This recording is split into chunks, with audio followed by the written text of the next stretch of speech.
Good evening. I have worked for the general public serving them for over 35 years. And some of you might hear that and go, oh, not me. But I would argue that unless you are dropping off the grid, you are going to be selling people something, an idea, a product, a service, or yourself. And how those interactions come down has a profound effect on your overall success and enjoyment of the journey.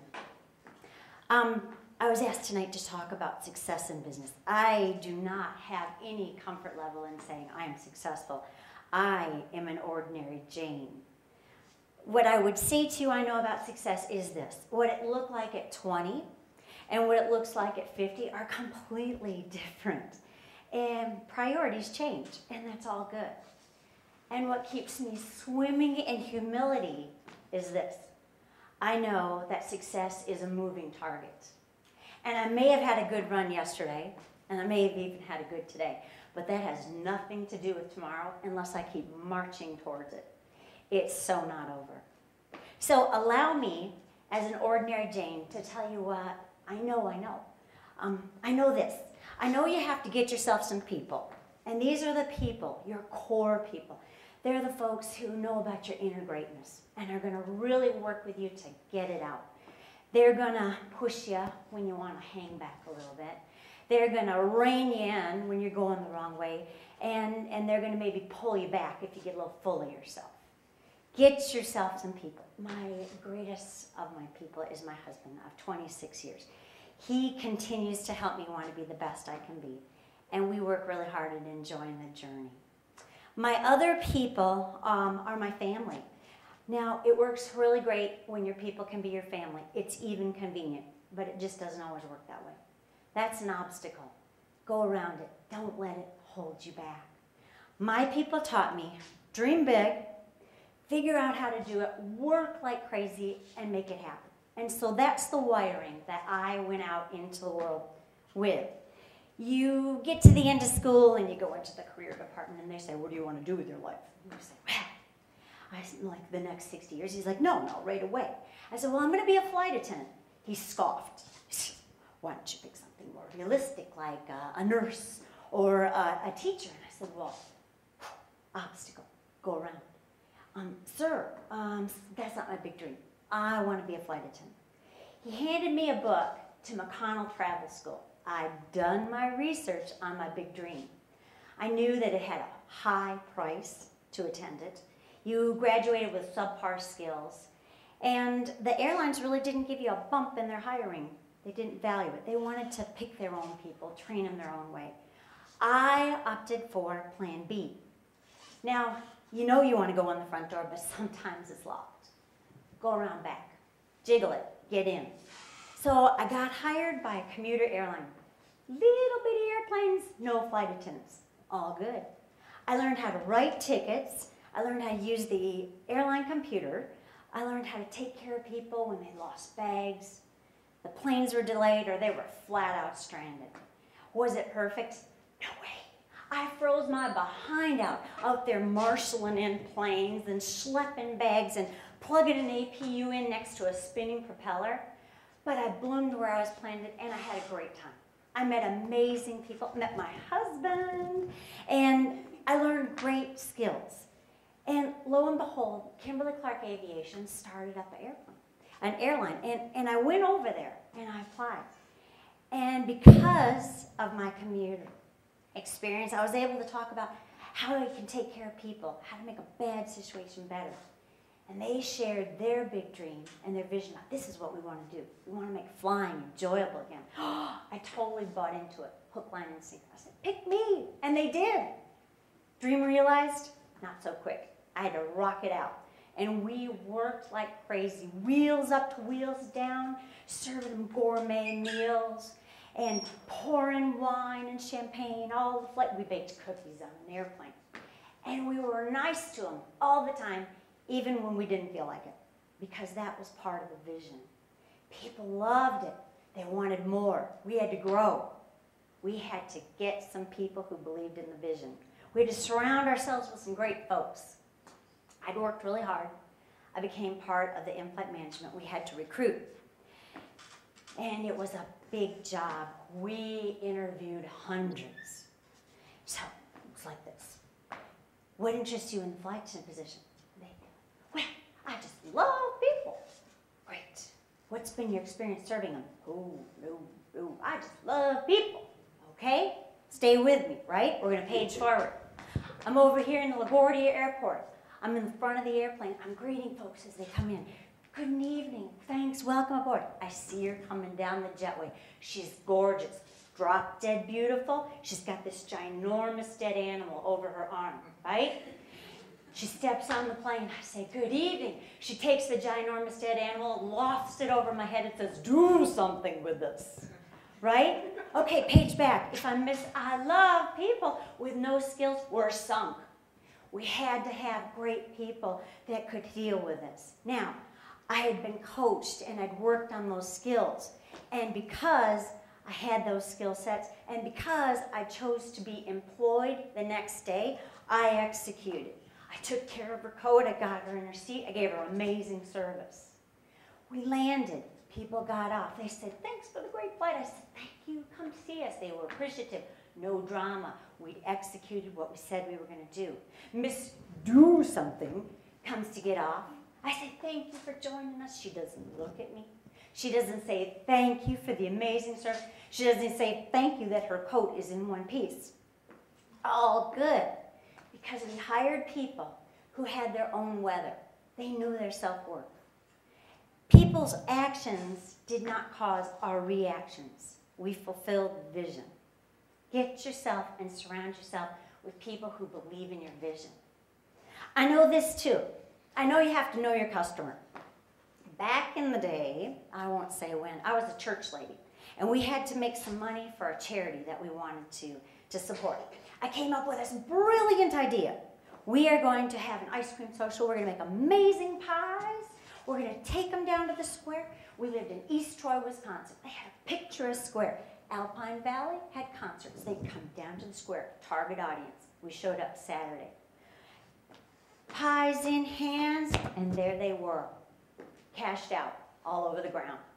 Noxious odors wafting. Police walking amongst the bodies. I said, what's going on here? He said, Grateful Dead concert, ma'am. Those people do not eat pie. I could have made a killing with potato chips, but we were sunk with pie. Know your audience. 8 years ago, my husband comes to me. He says, we're going to buy a hardware store. Okay, when that boy puts his mind to it, I know we're going for a ride. We bought it. 100-year-old hardware store. I'd been in the community. I went to go see it. Oh, good Lord. It was a diamond in the rough, but he had the vision. We saw for what it was, but we knew what it could be under the layers of dust and just the horrible old product and just completely an uninspired floor plan.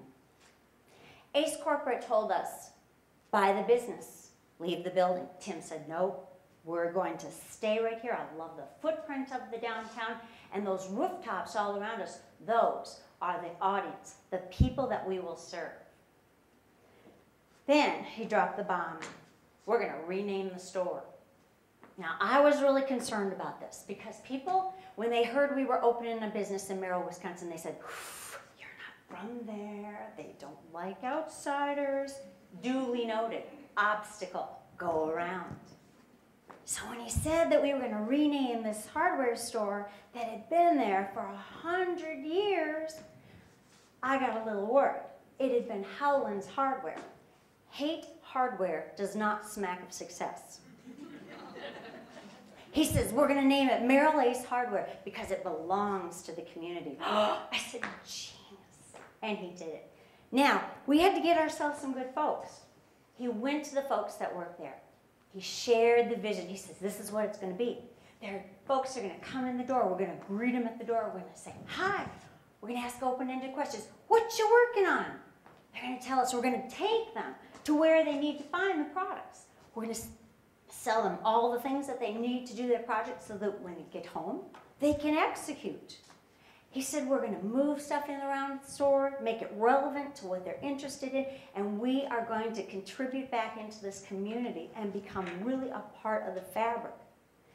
Their eyes were big. Some of them bought into the vision. Some of them became great customers. It's all good. We continue to hire amazing people. We train them. We share the vision. We push them and we pull them, and we work really hard to be their people.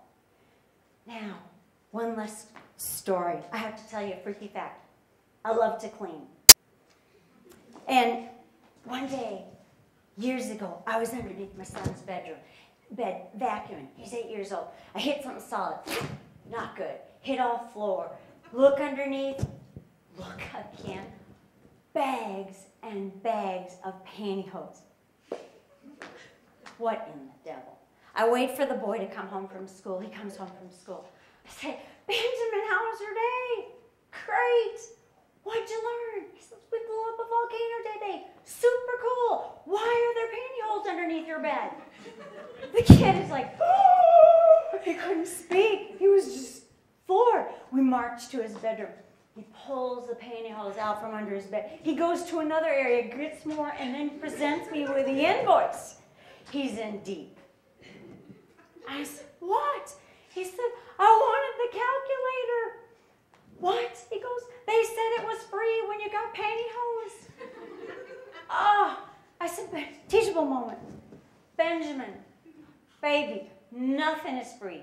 Nobody's going to give it to you. You're going to have to work for it. I said, if they want to give it to you, you better find out why. And if there's small print, read it twice. I paid for the pantyhose. I made him pay for shipping and handling. At 25, the boy still has the calculator to remind him nobody's going to give it to him for free. I encourage you to dream big with me, figure it out, work hard, and have a great time on your journey. Thank you.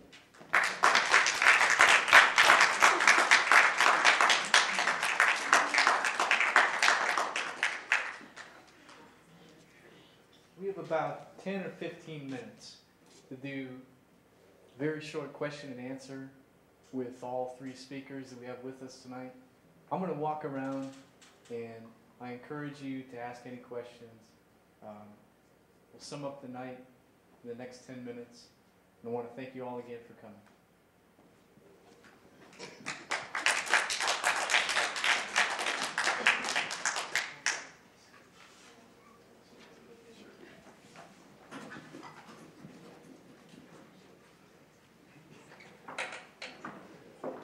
And if you have a question, please just raise your hand. I'll bring the microphone to you.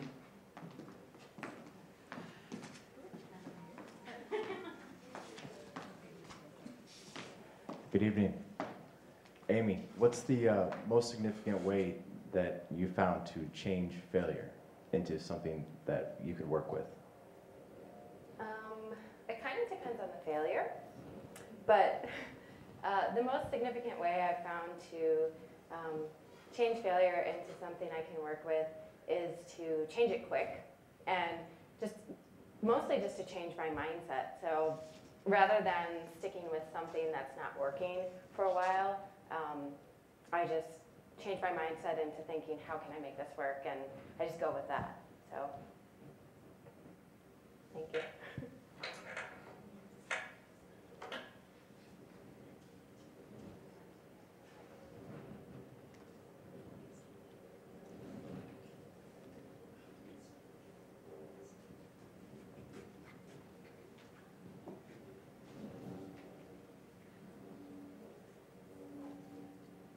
I have a question for DeLacy.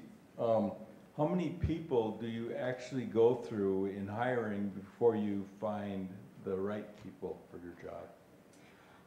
We hired a cashier position, I want to say it was last fall. We went through 235 applications for that.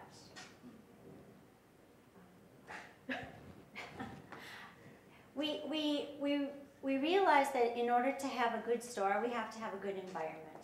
And we have to have a team that we really enjoy working with. Being a business owner in a recession, do you feel that it's in your favor with as many people as apply, in excess of 230, that you could find one versus needing to find an employee and just hoping that somebody would apply for it? Does that make a difference for you in being a business owner? I want to make sure I understand your question. Are you saying that are you suggesting that the recession drives the amount of applicants that I have? I think that's obvious. I'm asking, is that in your favor as a business owner because you have more applicants, you're able to pick the best one versus picking the only one? I'd go short rather than pick the only one. Thank you. You know, I'll tell you an experience that we have with your question about the recession. We assumed that for a lot of people coming out of law school, whether it's Milwaukee, Madison, Chicago, Minneapolis, St. Paul, that we would be flooded with applications because of the recession. That we were hiring where a lot of firms in large cities were laying people off. But what we found out is, with the recession, there was increased hesitancy to go outside of familiar territory. So there was more tendency, I don't have a job, but I live in Milwaukee and I'm staying in Milwaukee and I'm not going to take a chance in coming to central Wisconsin. We were very surprised by that. The fear of failure in a place you don't know. Yes.